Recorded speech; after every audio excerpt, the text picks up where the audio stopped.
Diagnósticos psicológicos, evaluación final. Participantes: Vanessa Costa, Jenny Arteaga, Jenny Revelo, William Suárez. Tutora: Carolina González. Programa de Psicología, SEAD Pasto, mayo del 2017. Primero, identificación del caso. Datos de identificación. Nombre: Hannibal Lecter. Edad: 20 a 22 años aproximadamente. Estado civil: soltero.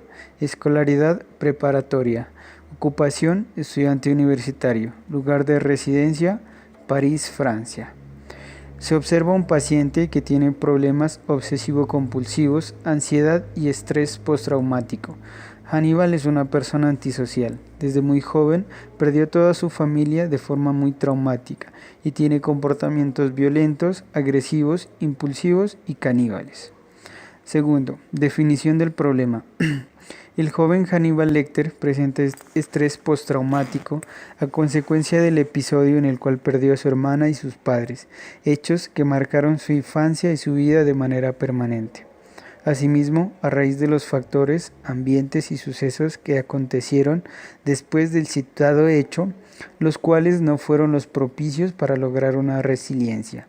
Con el tiempo, al volverse un adolescente, se comienza a notar el grado de personalidad que está adoptando, pues no habla, es agresivo, no expresa sentimientos. Hannibal nunca recibió atención necesaria ni pertinente para superar sus traumas y creció con ellos. Al no ser controlado de ninguna manera ni ser ayudado de ninguna manera, se obtiene como resultado una persona con conducta criminal y sádica. Tercero, hipótesis y diagnóstico. Hipótesis. Los comportamientos conflictivos de Hannibal se forman a partir del procesamiento de la información, las percepciones y sentimientos, tanto externos como internos. Por ejemplo, las pesadillas, los recuerdos, los personajes y los contextos. Por otro lado, el ambiente, las relaciones, la autoridad, el desarraigo y la precariedad a la que fue sometido en su adolescencia contribuyeron a que se terminara de formar la personalidad esquizoide con trastorno de ideas delirantes que sin duda alguna desembocan, abismado por el pasado, a convertirlo en un asesino. Diagnóstico. Etapa 1.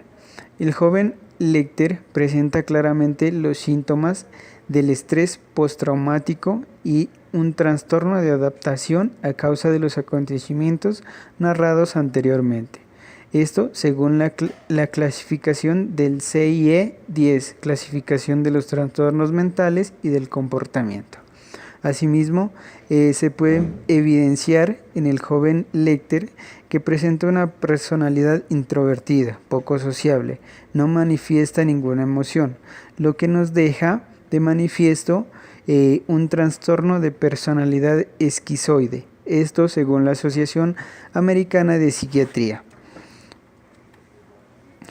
Etapa 2. Encontramos a un joven Hannibal un poco más maduro, el cual presenta un trastorno de ideas delirantes, según la clasificación de los trastornos mentales del comportamiento. Pues el joven Lecter, las ideas de venganza, de sangre, de canibalismo, de pagar con la misma moneda a sus agresores, lo persiguen por doquier y no lo dejan vivir en paz. En cuanto al canibalismo practicado por Lecter, un trabajo realizado por la Universidad Nacional Autónoma de México, UNAM, manifiesta que mediante el canibalismo las personas que lo practican obtienen euforia, satisfacción sexual, un efecto alucinógeno y una liberación de la ira reprimida. Cuarto, recomendaciones desde el ámbito educativo. Para la institución en la cual se encuentra el joven Hannibal, podemos recomendar que se formule o diseñe un plan de acción que contribuya a la recuperación o superación de los acontecimientos vividos tanto por Hannibal como por el resto de los niños que se enfrentaron a la Segunda Guerra Mundial. Esto no de manera general, sino de manera personal. ¿Por qué? Porque si bien la intervención comunitaria hace énfasis en la intervención grupal, también no debemos dejar de lado las individualidades, ya que todas las personas no tienen la misma capacidad de resiliencia, ni la misma estructura psíquica ni emocional. Tampoco se han enfrentado a los mismos hechos. Esto motivo por el cual se considera pertinente en primera instancia pensar en una intervención individual o, dado el caso, en pensar en una intervención mancomunada que vaya entre la intervención individual y la intervención grupal. Por otro lado, si hablamos de una intervención, debemos visualizar las relaciones familiares, institucionales y comunitarias. Observar qué es lo que se percibe como riesgo individual, familiar, institucional y comunitario. Cómo es la relación que mantiene entre sí y con los diferentes grupos. Qué estrategias de convivencia se pueden implementar para lograr un cambio que ayuden en la motivación, autocontrol, valores y en la educación de todos los implicados para poder obtener un buen resultado. O sea que debemos tener un enfoque holístico en donde se abarque la educación y la transformación, no solo del referente del grupo, sino también de los implicados como institución, como docentes, como psicólogos y, por supuesto, el grupo de referencia. Y por último, se recomienda intervenir a tiempo para que esto no se agudice, como es el caso que nos está pasando, a medida que el niño va creciendo. Esto ayudándolos en los problemas traumáticos que han tenido que vivir en su corta vida. Quinto, acciones desde un enfoque de la salud mental comunitaria. Los niños y adolescentes que han sufrido eventos traumáticos y en los cuales su comportamiento se ha visto afectado al igual que su estabilidad emocional deben ser tratados con tiempo y eficiencia para que las acciones que probablemente se puedan dar, estas se puedan manifestar de manera minimizada cuando ellos sean jóvenes o cuando sean adultos.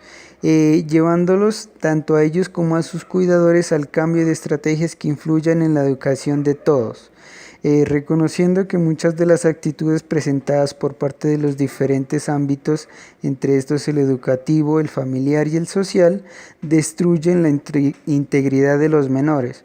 Muchas veces los programas y estrategias que están diseñados para ayudar terminan afectando porque no tienen realmente la visión comunitaria o la visión de la salud mental comunitaria como tal. Entonces no se enfocan en las necesidades del grupo de referencia, sino en necesidades impuestas o en programas definidos. Por ello es necesario que se creen estrategias que permitan mantener la armonía, las buenas costumbres, los buenos hábitos y las excelentes relaciones personales dentro y fuera de los entornos donde desarrollen los mismos, reconociendo así las necesidades básicas de todos, lo que con el pasar del tiempo lleve a la satisfacción de las mismas y al progreso de la integridad social, moral y psicológica de los mismos. Debemos tener en cuenta que el entorno individual y el entorno social se realimentan y tienen una relación de reciprocidad constante.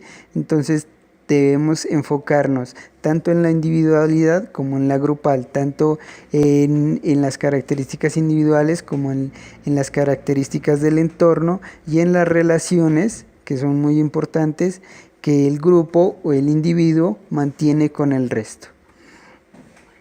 Sexto, conclusiones. Primero, el diagnóstico es un proceso de suma importancia en el quehacer psicológico y social, pues se encuentra entre el planteamiento y la planeación y ejecución. De este modo, sin un diagnóstico bien diseñado y estructurado, no podemos planear y generar acciones, y si lo hacemos, estas serán inútiles y estériles. Segundo, el ser humano es una formación filogenética y ontogenética. Por ende, cuando abordamos cualquier tipo de problemática, tenemos y debemos considerar tanto la individualidad como la colectividad, pues de esta manera podemos obtener una cosmovisión amplia e integral sobre lo que debemos hacer, cómo lo vamos a hacer, cuándo lo vamos a hacer, por qué y para qué lo vamos a hacer. A continuación se presentan las referencias bibliográficas que se citaron en el texto, asimismo las que sirvieron de referencia para